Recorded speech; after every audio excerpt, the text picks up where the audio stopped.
Shalom, Halo. selamat pagi buat kita semua yang hadir pada saat ini. Nah, puji Tuhan, pada pagi hari ini kita akan kembali juga membahas firman Tuhan. Kadang saya baca dalam Lembaga Alkitab Indonesia dengan bahasa yang diperbaiki gitu ya. Seperti misalnya di dalam Daniel pasal yang ke-9 ayat yang ke-27 ini, karena salah terjemahan dan akhirnya banyak anak-anak Tuhan, hamba-hamba Tuhan juga salah menyampaikan firman Tuhan ini ya. Satu kekeliruan yang sangat besar, karena ini bukan kesalahan yang kecil, ini kesalahan yang sangat besar karena ini bertolak belakang ya. Yang dimaksud dengan Hamasia, yang dimaksud dengan Mesias ditanggapi dan ditafsirkan menjadi anti Hamasia. Nah, saya ingin kembalikan kebenaran ini dalam teks aslinya. Yang dimaksud dengan raja itu dalam Daniel pasal yang ke-9 ayat 27 ini bukan antikris ya, tetapi ini adalah benar-benar adalah Mesias ya, atau yang diurapi. Ya, Mesias itu sama dengan Hamasia. Cuman kalau bahasa Indonesianya dalam terjemahan baru Lembaga Alkitab Indonesia menyebutnya Mesias ya. Dalam bahasa Ibrani Masyah. Di depannya ada Masyah ya. Jadi H itu artinya yang. Masyah itu artinya diurapi. Jadi yang diurapi ya. Jadi dalam terjemahan interlinear sama dengan teks aslinya bahasa Ibrani adalah Mesias atau Hamasia. Hamasia itu artinya yang diurapi. Yang dimaksud dengan ayat yang ke-27 itu dikatakan raja itu akan membuat perjanjian itu menjadi berat bagi banyak orang, itu satu terjemahan yang sangat keliru dan sangat salah ya. Karena apa? Karena terjemahan aslinya dalam teks asli Ibrani dikatakan bahwa raja itu akan meneguhkan perjanjian itu untuk banyak orang, bukan membuat perjanjian itu menjadi berat. Nah, karena kesalahan terjemahan ini, banyak hamba-hamba Tuhan menafsirkan inilah antikris karena dia yang membuat orang itu menderita gitu ya, menjadi perjanjian itu menjadi berat. Nah, tetapi kalau kita kembalikan kepada bahasa aslinya, raja itu justru meneguhkan perjanjian. Jadi antikris itu tidak pernah membuat perjanjian dan tidak ada otoritas dia atas perjanjian itu. Nah, mari pada pagi hari ini kita mau mengerti sebetulnya isi daripada perjanjian itu apa sih? Sekali lagi saya katakan bahwa tidak ada perjanjian apapun ya yang dilakukan, yang dibuat oleh anti Hamasia atau antikris. Ya, tidak ada perjanjian apapun. Dan itu sebabnya dia tidak memiliki otoritas untuk membuat perjanjian itu menjadi berat. Nah, kalau kita kembalikan kepada terjemahan teks aslinya bahasa Ibrani, bahwa raja itu justru akan meneguhkan ya. Kalau bahasa Inggris itu dia akan mengkonfirmasi. Konfirmasi itu artinya meneguhkan. Dia akan meneguhkan perjanjian itu dengan atau untuk banyak orang. Nah, apa sebetulnya perjanjian itu? Daniel pasal 9 ayat yang keempat, aku berdoa kepada Yahweh Elohimku dan mengaku dan berkata, ya Tuhan Elohim yang maha besar dan mengagumkan, yang memegang perjanjian dan murah hati kepada mereka yang mengasihinya serta berpegang pada perintahnya. Nah, di sini ditegaskan bahwa yang dimaksud dengan perjanjian ayat yang ke-27 itu adalah perjanjian yang dari Tuhan. Itu adalah perjanjian daripada Yahweh Elohim. Ya, perjanjian daripada Yahweh Elohimnya Daniel. Dia adalah Tuhan Elohim yang maha besar dan mengagumkan. Dialah yang membuat perjanjian itu, ya, bukan anti Hamasia.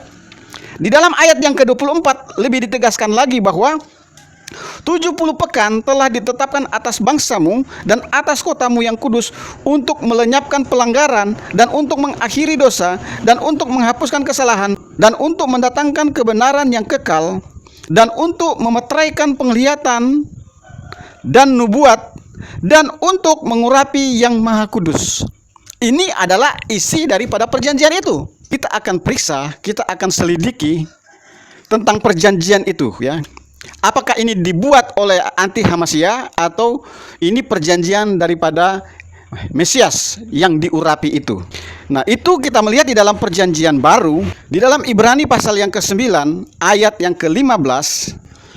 Karena itu ia adalah pengantara dari suatu perjanjian yang baru supaya mereka yang telah terpanggil dapat menerima bagian kekal yang dijanjikan, sebab ia telah mati untuk menebus pelanggaran-pelanggaran yang telah dilakukan selama perjanjian yang pertama. Ayat 20 dikatakan begini, sambil berkata, inilah darah perjanjian yang ditetapkan Elohim bagi kamu, dan juga kemah dan semua alat ibadah dipercikan secara demikian dengan darah. Ayat yang ke-22 dikatakan, dan hampir segala sesuatu disucikan menurut hukum Taurat dengan darah. Ya. Dan tanpa penumpahan darah tidak ada pengampunan. Yang dimaksud di dalam Daniel pasal 9 ayat yang ke-27 ini, dikatakan bahwa raja itu akan membuat perjanjian itu menjadi berat. Itu merupakan satu terjemahan yang salah. Tetapi kalau kita kembalikan kepada terjemahan yang benar, bahwa raja itu akan meneguhkan perjanjian itu. Ya. Bagaimana caranya raja itu meneguhkan perjanjian itu?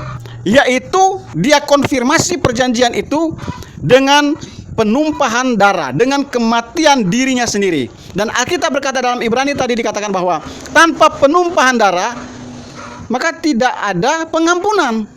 Artinya tanpa penumpahan darah tidak ada keselamatan. Nah, itu sebabnya di dalam Daniel pasal 9 ayat 27 ini dikatakan bahwa dia akan meneguhkan perjanjian itu dengan cara menghentikan korban santapan dan korban sembelihan.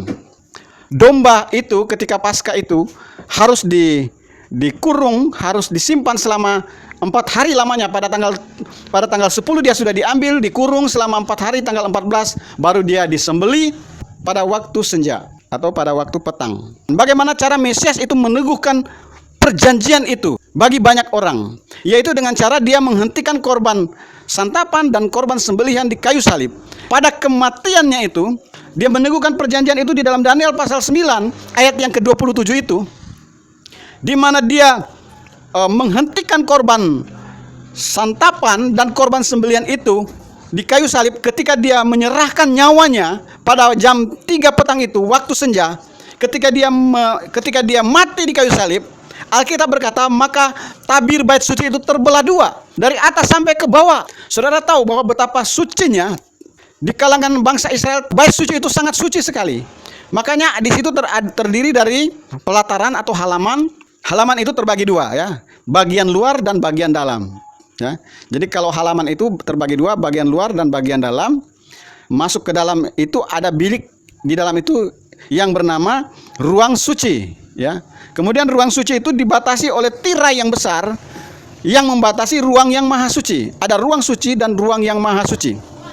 Upacara keibadatan bangsa Israel, di mana di dalam ruangan suci itu hanya imam-imam saja yang boleh masuk di dalam dan melakukan upacara dan melakukan ibadah di dalam.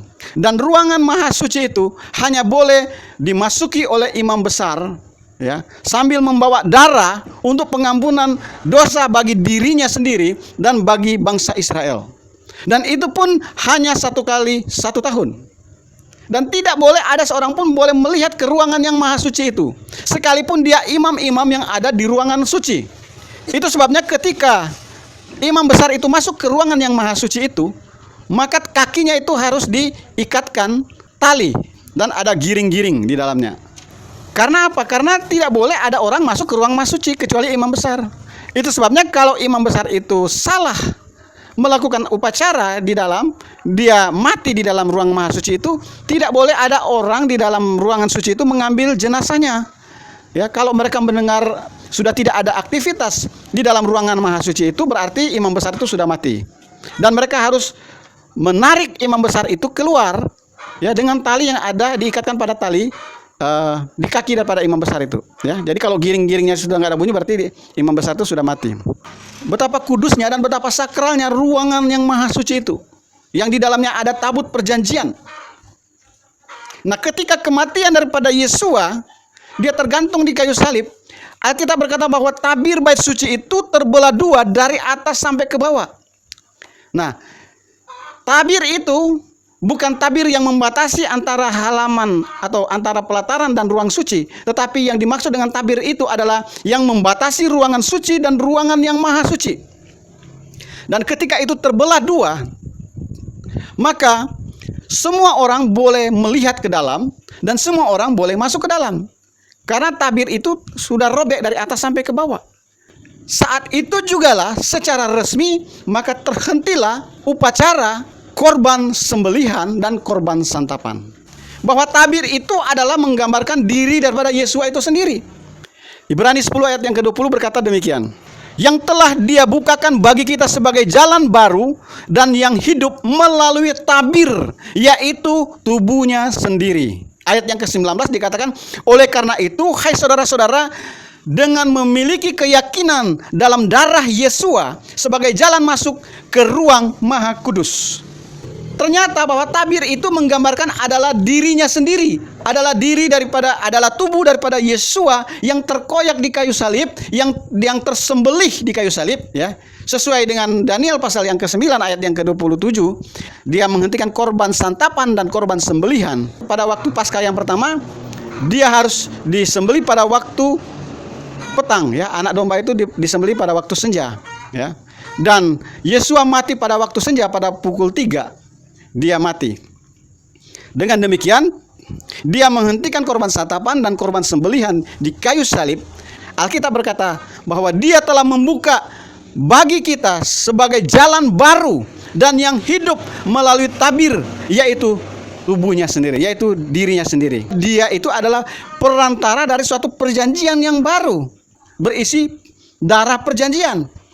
Dalam ayat yang ke-22 dikatakan bahwa tanpa penumpahan darah maka tidak ada pengampunan. Nah, ini sudah jelas, ya. Dikatakan bahwa raja itu dia bukan membuat perjanjian itu menjadi berat, tetapi dia akan meneguhkan sampai kepada kerajaan 1000 tahun damai. Itu sebabnya ada doa Bapa kami di dalam surga, dikuduskanlah namamu, datanglah kerajaanmu, jadilah kehendakmu di bumi seperti di surga, ya.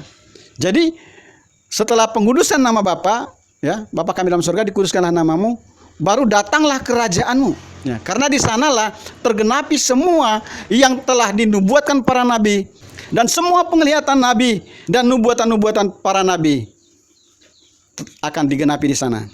Dan yang terakhir, maka dikatakan bahwa untuk mengurapi yang Maha Kudus, karena di sanalah dia akan diurapi sebagai raja di atas segala raja, Tuhan di atas segala Tuhan. Ya, dia akan berkerajaan selama 1000 tahun damai. Dan di sanalah tergenapilah nubuatan Daniel pasal yang ke-9 ayat yang ke-27 ini. Dikatakan bahwa dialah yang akan meneguhkan perjanjian itu.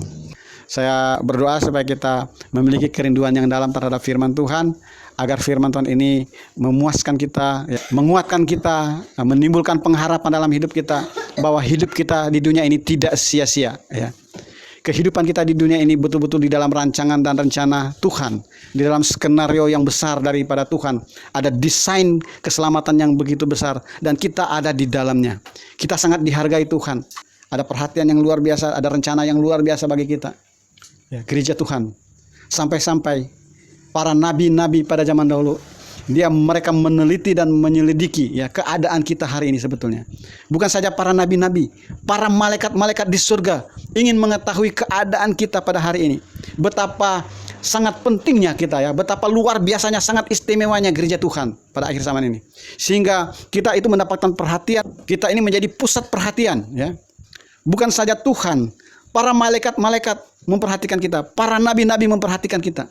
Mereka meneliti dan menyelidiki, ya, apa-apa yang Tuhan rencanakan bagi gerejanya, ya. Kita bersyukur kita ada di masa ini, ya. Jangan kita sia-siakan waktu kita ini. Mari kita gunakan gunakan waktu yang ada, ya. Kita ada di dalam pusat rencana dan kehendak Tuhan sampai pada kedatangan Yesua pada kali yang kedua, ya. Tuhan Yesua HaMashiach memberkati kita semua. Shalom, shalom. Haleluya.